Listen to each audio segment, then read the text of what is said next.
Bonjour, bonsoir mesdames, messieurs et bienvenue dans cette nouvelle vidéo dans laquelle nous allons dire Africa Oye.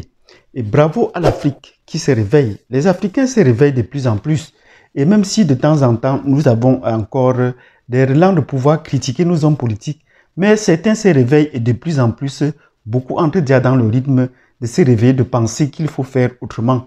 Et dans cette vidéo, nous allons adresser des bravos. Nous allons revenir sur cette ligne.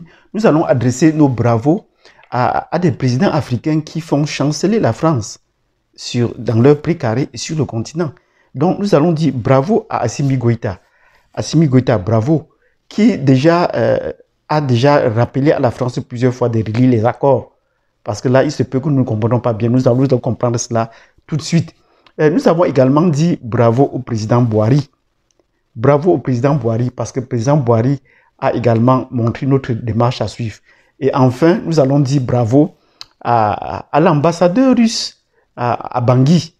Nous allons dire bravo à l'ambassadeur russe à Bangui. Et pour tous ces bravos, si vous voulez en savoir davantage, si vous avez en savoir, donc, installez-vous, abonnez-vous, cliquez sur la notification et je vous donne rendez-vous dans un instant.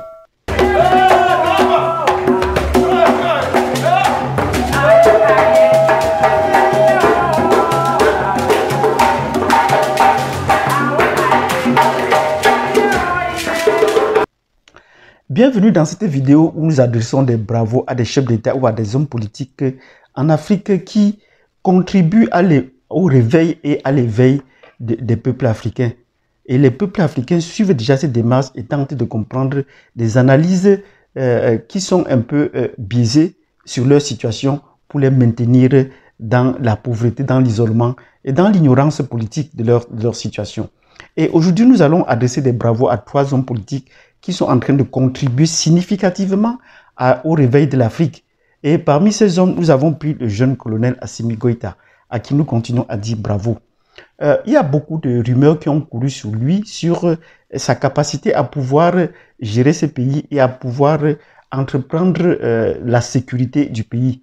Et on a dit beaucoup de choses, beaucoup de chaînes sont créées, même grâce au Mali, pendant qu'il a pris le pouvoir, beaucoup de chaînes sont créées. Et on a raconté tellement de choses sur la coopération militaire qu'il aurait établie avec ça.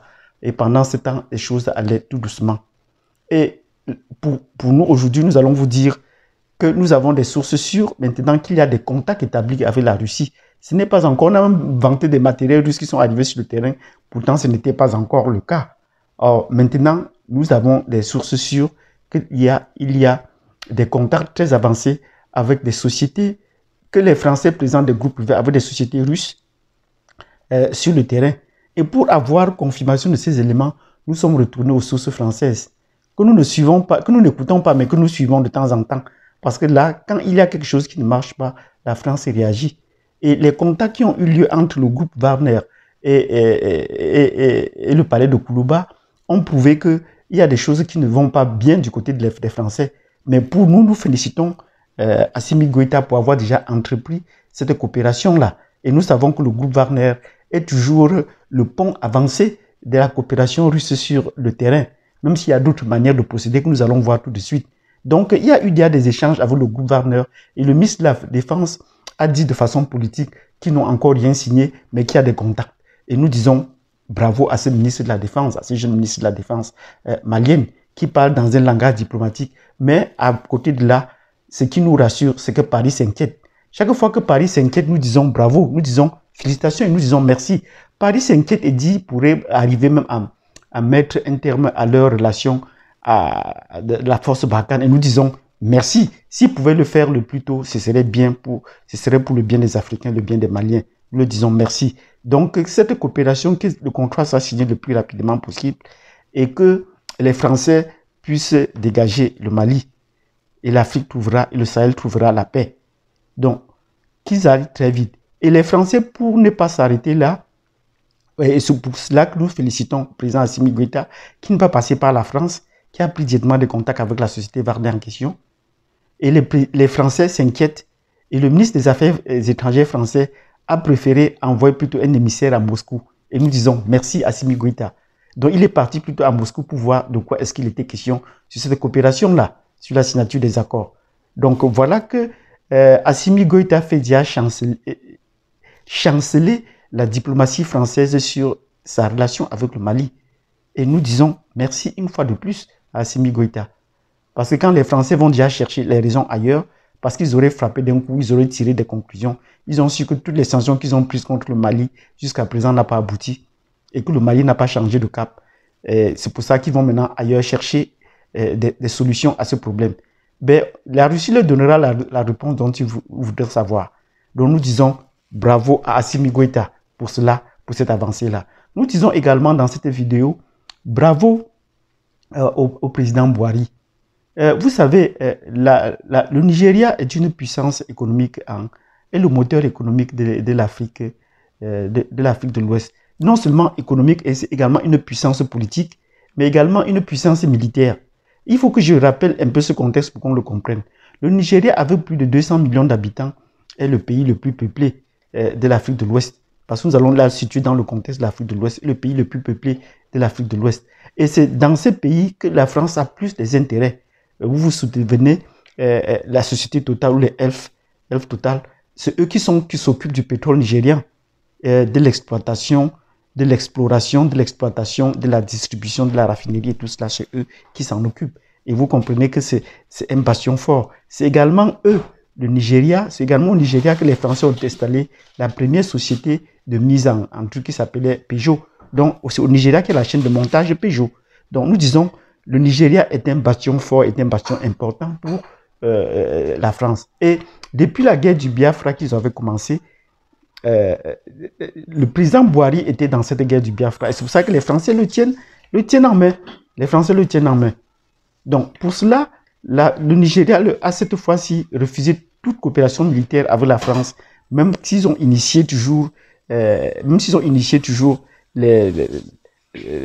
soutenu Boko Haram dans cette situation-là, pour inciter les militaires français à pouvoir entrer dans leur... Les militaires français à pouvoir entrer dans le corps d'armée du Nigeria, comme ils ont fait pour les pays voisins. Mais ce n'était pas toujours le cas, ça n'a pas toujours abouti. Donc nous disons bravo à Buhari, et le bravo en ce temps-ci va où? Ça va dans le cas du fait où le Nigeria est le premier pays de l'Afrique de l'Ouest qui a signé la coopération avec la Russie. Donc la Russie va installer prochainement sa prochaine base militaire en République du Nigeria. Donc nous leur disons bravo, bravo au Nigeria qui a pu signer cette coopération militaire avec la Russie. Donc ce n'est plus dans le dilatoire. Le président Buhari a effectivement rencontré le président Poutine et les accords ont été effectivement signés. Et nous disons également bravo. Et de ce côté, la France perd encore un deuxième pilier et perd encore une deuxième situation. Nous allons également dire bravo à l'ambassadeur russe qui a fait une sortie assez claire il y a 2 semaines. Nous allons revenir dans cette vidéo pour nous apporter plus de précisions sur la procédure dont il mène ou comment est-ce qu'il mène les choses en République centrafricaine et comment est-ce qu'ils sont de temps en temps taxés, accusés à tort par les puissances étrangères, notamment, il a cité les États-Unis, le Canada et la France qui font des accusations alors qu'ils respectent tous les canons de la diplomatie pour faire dérouler les choses. Ils envoient chaque fois des informations. Le groupe, la Russie a près de 150 instructeurs militaires en République centrafricaine. Vous voyez que cela n'a pas de comparaison avec 5 militaires français. Comment 5 militaires français pouvaient former une armée en République centrafricaine? Donc pour tout cela, nous disons bravo à l'ambassadeur russe qui nous donne des précisions et des éclaircissements sur sa situation. Parce qu'on l'accuse toujours, on accuse les militaires russes des exactions. Et en plus, nous allons revenir sur la 3e livraison des armes que la Russie a fait en République centrafricaine. Nous le disons également bravo. Et ils ont dit, ils ont fait la demande pour commencer à faire apporter des armes lourdes. Ah oui, les armes lourdes qui vont arriver en République centrafricaine. Donc, des jours à venir, la République centrafricaine sera vraiment stabilisée. Ils ont déjà fait la demande aux Nations Unies pour apporter des armes lourdes en République centrafricaine. Donc, nous leur disons bravo à la Russie. Sur ce, je vous remercie si vous avez bien suivi les bravos que nous avons adressés à Assimi Goïta, au président Buhari et à l'ambassadeur russe pour les efforts qu'ils font pour stabiliser l'Afrique militairement, économiquement, et l'économie va s'en suivre, vous nous mettez des pouces. Et pour l'éveil, le réveil et l'éveil des peuples africains, vous nous laissez des commentaires. Donc, c'était un plaisir pour moi de venir pour partager cette nouvelle. Et nous allons encore aller de l'avant dans d'autres pays pour vous montrer les choses positives que l'Afrique est en train de faire pour le bien de son réveil et de son éveil. Merci et à tantôt.